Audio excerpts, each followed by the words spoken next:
کراچی سے 17 سالہ جعلی حکومت کا خاتمہ ہونا چاہیے۔ خالد مقبول صدیقی، متحدہ قومی موومنٹ MQM پاکستان کے کنوینر ڈاکٹر خالد مقبول صدیقی نے کہا ہے کہ کراچی کے ماسٹر پلان کو کرپشن پلان میں بدلنے کی تیاریاں ہو رہی ہیں۔ ایوان اور عدالتوں سے انصاف نہ ملے تو سڑکوں پر آئیں گے۔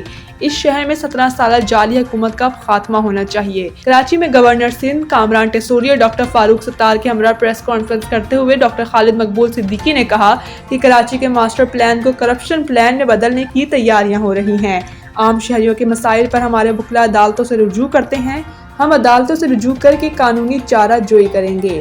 انہوں نے کہا کہ آج کی پریس کانفرنس کی بنیادی وجہ ہماری لیگل اینڈ کمیٹی کے آئندہ کا پروگرام دینا ہے۔ آج ہماری کراچی ماسٹر پلان 2047 کے خلاف مہم کا آخری دن تھا، لیکن اس مہم کو اب ہم مزید 10 دن کے لیے بڑھا رہے ہیں۔ خالد مقبول کا کہنا تھا کہ ہمارے کارکنان اس شہر کا مقدمہ لڑ رہے ہیں۔ اس شہر میں 17 سالہ جعلی حکومت کا اب خاتمہ ہونا چاہیے۔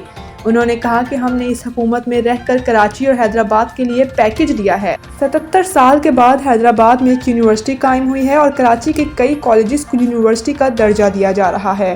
کنوینر MQM پاکستان نے کہا کہ کراچی لوٹ کا مال نہیں، سندھ کا 97% بجٹ دیتا ہے، جبکہ 1% ٹیکس نہ دینے والے 100% اختیار استعمال کر رہے ہیں اور سندھ میں 100% دینے والوں کو 1% اختیار نہیں۔